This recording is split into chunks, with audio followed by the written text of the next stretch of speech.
Hello, जय मसीह की आप सभी को। आज मैं आपको बताऊंगी कि देखिए, विश्वास करने के बाद बहुत सारे लोग पीछे हट क्यों रहे हैं। जी हाँ, वीडियो शुरू करने से पहले बोलना चाहती हूँ, चैनल को सब्सक्राइब कर लीजिए।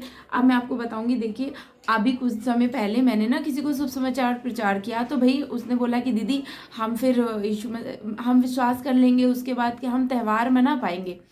हमने बोला हाँ हाँ, एंजॉय कर लेना, कोई दिक्कत नहीं है, लेकिन आपको बस खाली करना है कि आपको विश्वास करना है और आपके जीवन में काम हो रहा है, तो इसलिए आप परमेश्वर पे विश्वास कर रही है। ठीक है, आप सच्चे परमेश्वर के पास आ गए हो, मतलब खो गए थे, अब अपने पिता के पास वापस आ गए हो। तो कह रही ठीक है दीदी, तो जैसे कि दिवाली आएगी तो हम दिवाली मना सकते हैं। हमने बोला हाँ हाँ बिल्कुल आप मना सकते हो, क्यों नहीं मना सकते हो। तो कहने वो ये भी बोल रही कि हम पूजा पाठ नहीं करेंगे, बाकी मैं दिवाली वगैरह मना सकती हूँ। मैंने बोला हाँ आप सेलिब्रेट कर सकते हो, क्यों। वो आपको सेलिब्रेट इस तरह से करना है जैसे कि अभी हम इंडिया में रहते हैं, तो ये इंडियन फेस्टिवल है, just like a Indian festival. तो आप फेस्टिवल मतलब आप सोचो कि मतलब नॉर्मल तरीके से सोचो, इसको इतना लंबा मत खींचो। क्योंकि देखिए, बहुत सारे लोग कर क्या रहे, लोगों को शुभ समाचार प्रचार करते हैं, पहले ही इतनी सारी बातें उनके मन में भर देते हैं, इतना डर आ जाता है उनके मन में कि वो बेचारे विश्वास नहीं कर पाते। उनको लगता है कि अब हम विश्वास अगर करेंगे तो हमें ये भी छोड़ना पड़ेगा, कपड़े पहनना, ये पहनना।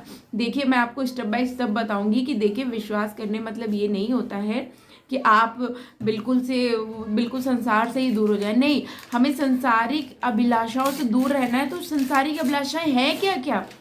संसारिक अभिलाषाएं हैं गाली देना, गंदे काम करना, बुरे बुरे विचार करना, हर जलन कुड़न और मतलब बुरी तरीके से कमाना। ये सारी संसारिक अभिलाषाएं हैं जो अपने लिए हम लोग करते हैं। हम नहीं कर रहे, लेकिन जो लोग कर रहे हैं उनकी बात है। ठीक है, तो वो संसारिक अभिलाषाओं से हमें दूर रहना है। तो देखिए, अगर कोई विश्वासी नया नया है तो उसको आप इतना मत डराइए, क्योंकि वो जब विश्वास में आएगा, जब उस धीरे धीरे सीखेगा कि हाँ ये तौर तरीके होते हैं, जब वो वचन पढ़ेगा, बाइबल पढ़ेगा, अपने आप उसको समझ में आ जाएगा। तो देखिए, पहले मैं भी ऐसा करती थी, बट ऐसा नहीं है। आप इंडिया में हो, इंडियन फेस्टिवल है, जस्ट फेस्टिवल एक त्यौहार की तरह मनाना है।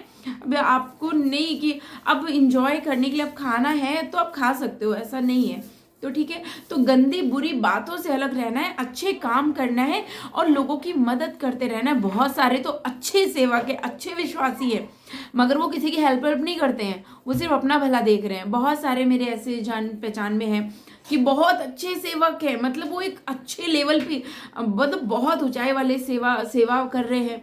लेकिन उनको अगर बोल दो कि भाई 10 रुपए की उसकी मदद करनी है, उनके 100 किस्म के जो है ना, उनका मतलब चेहरा बन जाता है। तो देखिए, जरूरी नहीं है कि बहुत अच्छा सेवक या विश्वासी है तो बहुत अच्छा हो, ऐसा बिल्कुल नहीं।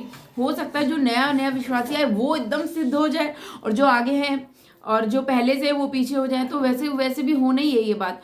तो देखिए, आप नए नए विश्वासी हैं तो बिल्कुल आप फेस्टिवल मना सकते हैं, ऐसा कुछ भी नहीं है। अब मुझे मालूम है बहुत सारे लोग मुझे कमेंट करेंगे, तो आप कमेंट कर सकते हैं, बिल्कुल आप करिए कमेंट। मैं भी सुनना चाहती हूँ कि कितना आप लोगों के मन में, हृदय में भरा हुआ है। तो देखिए, अच्छे से अपने जीवन को बिताना है। जब वो अपने आप नया नया विश्वासी होगा, जब अपने आप विश्वास करेगा, तो अपने आप सब सही हो जाएगा। तो ठीक है, वो खुद ही सीख जाएगा। अब छोटा सा बच्चा जब पैदा होता है, जन्म लेता है, तो उसको तुरंत ही नहीं पता होता है कि भाई ये बाइबिल है, ये मेरे माँ है, ये पिता है। नहीं, हमें सिखाना पड़ता है बच्चे को। तो उसी तरीके से नए विश्वासी होते हैं, उनको नहीं पता होता है, उनको धीरे धीरे सिखाना होता है, बताना होता है, अपने आप वो सीख जाते हैं। तो इन चीज़ों को इतना मत खींचिए।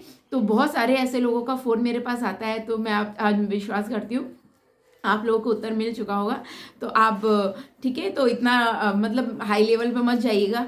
तो त्यौहार है, ठीक है, एंजॉय कर लिया, खाना वाना बना लिया, इसका मतलब ये है कि अच्छा खाना वाना बना लिया, खा लिया पी लिया, बच्चों को खिला दिया, तो इस त्यौहार में बस ऐसा ही है। ठीक है, अब इतना इसको लंबा मत, हाइपर मत बनाइए और खींचिए नहीं, क्योंकि सही नहीं है, मुझे ऐसा लगता है। बस अपने अपने चाल चलन को बनाइए। वचन में लिखा है, मैं पवित्र हूँ तुम भी पवित्र बनो। मैं फिर से बता दूँ, बहुत सारे अच्छे अच्छे बहुत पुराने विश्वासी हैं, लेकिन आज उनका जीवन बहुत ही ज़्यादा गिरा हुआ और गंदा जीवन है। तो देखिए, किसी को जज मत करिए। परमेश्वर आप सबको आशीष दे।